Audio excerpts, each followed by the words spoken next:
شعبان کے روزوں کی فضیلت کے اعتبار سے کچھ میں چاہتا ہوں کچھ ارشاد فرمائیے۔ بسم اللہ الرحمن الرحیم۔ آپ کی طرح مفتی صاحب کی طرح میں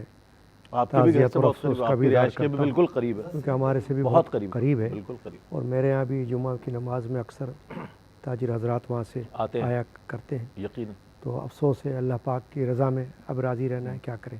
ناگانی آفات ہے، بالکل بالکل، اس میں کسی کا اختیار نہیں، لیکن اللہ تعالیٰ محفوظ رکھے سب کو۔ آمین آمین، اور جو لوگ شہید ہوئے اللہ ان کے لواحقین کو صبر جمیل عطا آمین، فرمائے، اللہم اور آمین، جو زخمی اللہ ان کو صحت شفا عطا صحت فرمائے، شفا، اور آئندہ اللہ تعالیٰ حفاظت میں ایسے حادثات سے محفوظ فرما۔ جہاں تک جیسے مفتی صاحب نے فرمایا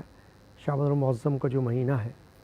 بڑا بابرکت مہینہ ہے۔ بے شک، ویسے تو دیکھیں ہر گلیرا رنگو بوئے دوئگرست، ہاں کوئی مہینہ ایسا نہیں جس میں کوئی نہ کوئی فضیلت ہاں، ہمیں نظر نہ ہر ایک آئے، کی رنگت الگ آتی ہے۔ جی، لیکن اب وہ آپ نے ایک بات جو حدیث شریف کی روح سے کہی ہے، شعبان شہری، شعبان میرا مہینہ ہے، دل میں خیال آیا کہ اگر اللہ کے رسول صلی اللہ علیہ وسلم جس چیز کو اپنا کہہ دیں تو اس کے لیے تو دل میں محبت پیدا ہو ویسے ہی پیدا ہو جائے گی۔ اب دیکھیں جب حضور نے فرمایا کہ احد پہاڑ ہم سے محبت کرتا ہے بہت سے بھی محبت اور ہم اس سے محبت کرتے لوگ جاتے ہیں، ہیں تو اب لوگ کرتے ہیں، زیارت کے لیے وہاں جاتے ہیں بالکل بالکل، کہ بھئی حضور نے اس کے فرمایا۔ تو یہ جب سرکار دو عالم صلی اللہ علیہ وسلم نے شعبان کے لیے فرما دیا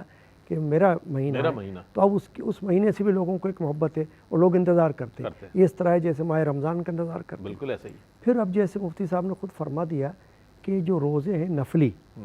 ظاہر ہے کہ ماہ رمضان کے روزے تو فرض روزے ہیں، وہ تو سال میں ایک ہی بار آتے ہیں، لیکن یہ جو نفلی روزے ہیں یہ سال میں چلتے رہتے ہیں۔ مگر جیسا کہ آپ نے سنا کہ خاص کر یہ جو شعبان کا مہینہ ہے اس میں اللہ کے رسول صلی اللہ علیہ وسلم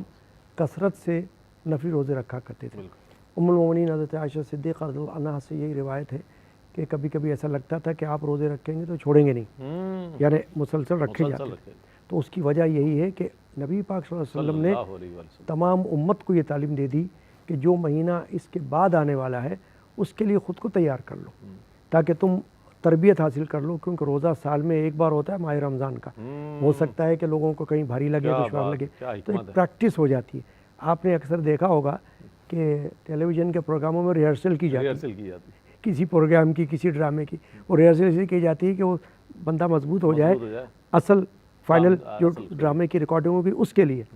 تو یہ ماہ شعبان جو ہے یہ ایک طرح کا تربیت ہے ان لوگوں کے لیے کہ جو یہ چاہتے ہیں کہ ہم ماہ رمضان میں روزے رکھیں، تو اس میں کثرت سے روزے رکھنا یہ نبی پاک صلی اللہ علیہ وسلم کا ایک مستور عمل ہے۔ پھر اس کے علاوہ نصف شعبان کا روزہ آ جاتا ہے اس میں، اور نصف شعبان کا روزہ جو ہے وہ خاص کر لوگ رکھا ہی کرتے ہیں، اور صدیوں سے یہ ایک روایت چل رہی ہے، اور یہ بھی حدیث شریف کی بنا پر ہے۔ اس کی وجہ یہ ہے کہ سنن ابن ماجہ میں حضرت مولا علی کرم اللہ وجہ الکریم سے یہ حدیث شریفہ ہے کہ نبی پاک صلی اللہ علیہ وسلم نے فرمایا کہ قوموا لیلہا وصوموا نہارہا یا وصوموا یومہا، اس طرح کے الفاظ۔ اب اگرچہ بعض علماء نے کہا کہ اس میں ضعف ہے حدیث میں، لیکن جیسا کہ ایک قاعدہ ہے محدثین کا کہ اگر کوئی حدیث فضائل کے اعتبار سے ہے کیا بات، تو اس کو ضعیف کو بھی وہ لے لیتے ہیں اور اس کو قوی سمجھ کے اس کو اختیار کرتے ہیں۔ وجہ اس کی ہوتی ہے کہ اس کا تعلق فقہ سے نہیں ہوتا، اس کا تعلق فضیلت سے ہوتا ہے، عمل کی فضیلت سے۔ تو یہ جو حدیث پاک اتنے طرق سے بکثرت ہم تک پہنچی جو ہے ہم تک پہنچی ہے، اور صحابہ کرام نے بھی اس پر عمل کیا ہے کہ آج تک عمل ہو ہی رہا ہے۔ تو اس کو فقہاء نے یہ فرمایا ہے، مفتیان کرام نے فرمایا کہ یہ واجب تو نہیں یا سنت مؤکدہ نہیں، لیکن مستحب ہے روزہ رکھنا، نفلی روزہ ہے۔ نفلی روزے کا ہمیشہ حکم یہ ہوتا ہے کہ جو رکھے تو بہت ثواب، نہ رکھے تو گناہ نہیں ہے۔ لیکن لوگ چونکہ حدیث شریف میں آ گیا ہے تو میں یہ دیکھتا ہوں اور آپ بھی دیکھتے ہیں کہ کثرت سے اس روزے کی پابندی کرتے ہیں، رات کو جاگتے بھی ہیں قوموا لیلہا کی وجہ سے کہ رات کو قیام میں گزارتے ہیں، یا پھر جیسا کہ بعض علماء نے فرمایا کہ بھئی صرف نوافل نہ پڑھیں بلکہ علم بھی حاصل کریں، کہیں درس ہو رہا ہے، کہیں وعظ و نصیحت کی محفل ہو رہی ہے تو اس میں بھی شرکت کریں تاکہ آپ کو علم حاصل ہو جائے۔ تو یہ سب کچھ ملا کر اس رات کو گزارنا چاہیے،